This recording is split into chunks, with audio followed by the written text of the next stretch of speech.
Well, this is a cool new toy, and it comes with everything you see here. Why is this so light? I already opened the box. But this is everything that it comes with. Drone, controller, 3 batteries, charging port, extra fans, and this carrying case. Let's see what's inside. Like I said, cool carrying case. It's so neat. It has everything that you need to fly. If you want to get into drone flying, like I did as a hobby, this is a great size because it's 249 grams, which requires you to just get a trust certification, which is not that hard. If you want to know what that is basically it's something like this, trust. It'll have your name, number associated with it, and who you got it from. And on top of that, it has a list of rules that you got to follow when flying your drone. If you want, I can show you very quickly how to get this done, if you want to get into this yourself. You can pretty much just Google FAA Trust Certificate. That'll take you to this first link right here. You click that, and you'll get a list of places plus rules to follow. Basically, the test is very simple. You can take it as many times as you want. It's free, and as long as your drone weighs less than 250 grams or 0.55 pounds in the US, you don't have to register. You just have to take this test and make sure you keep it on you at all times. Other than that, once you pass that, actually, you're ready to go. But let's see what we got in the drone. Honestly, the fact that this thing carries everything that you need to fly right out of the gate makes me like it so much more than anything else. Plus, everything is so nice and well protected, so you don't have to worry about anything not being where it's supposed to be because of a spot for everything. At first, I was kind of like, what's this additional pouch for in the top? And I opened it up. That's where the extra blades are. It's good to know, but we don't need them right now. I know I already said this, but the level of care that it went into making this is just top notch. DJI is one of those companies that when something usually comes to them, I kind of trust them because they're just so well known. This thing weighs so light for only being 249 grams, but it's even lighter right now because I forgot to install the battery. The battery kit itself is just one of those cool things that comes with this thing also. It's pretty simple to charge all these batteries. Rather than having to charge one at a time, this thing allows you to connect one and charge all 3. Basically what it's going to do is going to pick one to charge. As soon as it's charged all the way, it's going to move on to the other one and the other one. This is really great for when you want to charge them overnight. Plus, this gets so much more using power when you have multiple batteries. Just in case anybody's wondering, it uses these micro memory sticks. But, I mean, if you have a GoPro or an action camera, you might have some lying around. You could also charge it using this right here, but, I mean, if you have a battery case that charges 3 at a time, why would you pick just one? All right. Battery's pretty simple to install. You hear a click. It's in. The control really was one of those areas where I didn't really know what to expect when I first saw it. This is just kind of like the first glimpse you get of it. It turns out that this thing is built pretty much to hide everything you need. So the control sticks are right down there. You take them out, you screw them on. Same thing for the one on the other side. You take this one out, screw this on, and you're going to need something to actually see what the drone is seeing. So pull this out. There's your USB-C port right there. You connect one to your phone, you leave one connected to the actual controller. You control like this, start the engines, point them down like this, up, down, strafe, and then you can turn direction of this, and this is how you go forward, this is how you go back. What's pretty cool is that you have 3 modes to fly: normal, cinematic, and sport. The normal, it's pretty much the standard. It keeps everything pretty easy to control. The sport, everything can go, the gimbal can actually turn a little more forward, back.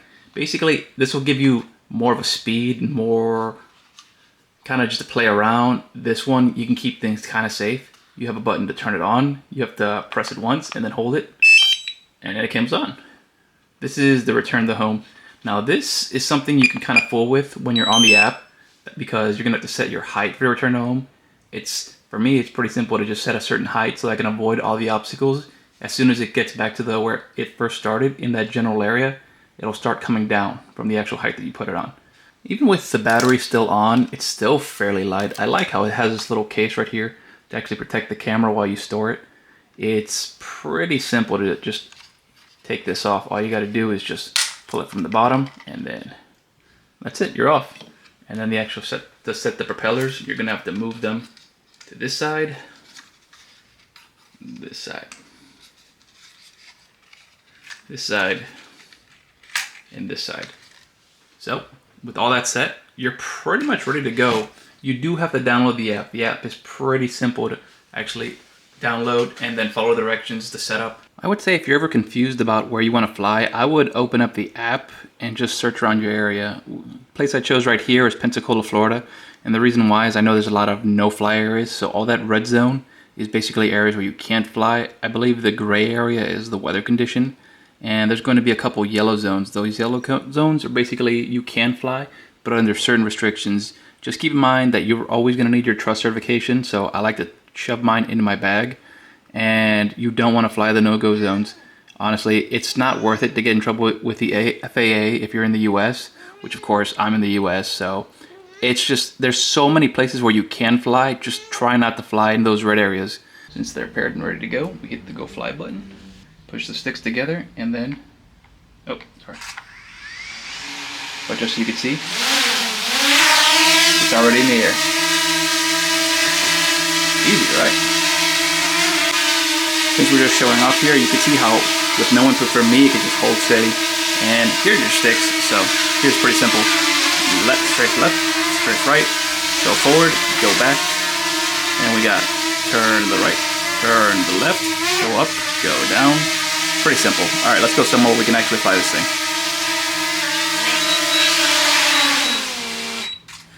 Honestly, my overall experience with the DJI Mini SE2, yes, that's the full name, I'll even link it in the description, is that it's such a fun toy. I can definitely see the benefits of having a drone to survey a site.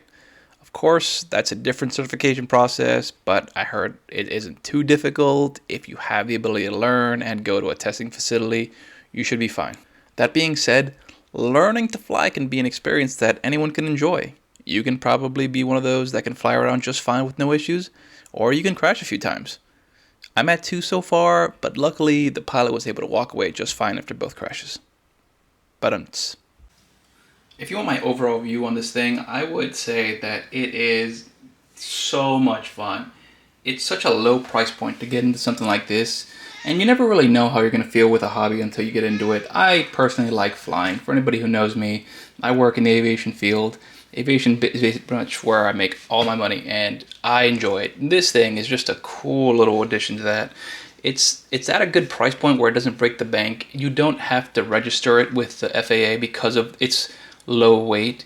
It's really cool. The test, again, for the trust certificate, it's free. You can take it as many times as you want, however long it takes to pass. My only advice is that once you finish it, make sure you not only save it in your computer or your phone, wherever you took it, but actually print it out and keep it on you at all times, because if you ever lose it, you're gonna need to do the whole thing over again. It's not time consuming. You can get it done in 30 minutes. Again, this is such a fun little hobby to do on the weekends. Just make sure you're following all the rules and regulation.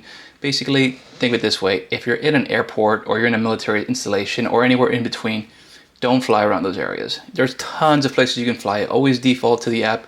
If you don't know, you could even look it up online. It's not that hard. Again, if I could do this over again, I would probably buy the same one, because the price point is just, you don't have to get the full bundle. You can just get this and this without all this extra stuff. But for me, I know that things like these, the batteries don't typically last too much. Typically, a battery can last you anywhere between 20 to 30 minutes, and it's nice to have these backups. The battery on this goes for way longer than all three of these batteries combined. Like I said, my honest opinion is that it's fun. I enjoy it. I'm probably going to use this on my downtime, which is the whole point of like this whole channel, just to show you what I do when I'm not doing anything like work related or anything special. And again, thanks for watching. Have a great day. I'll see you next time, and we'll see what we do then.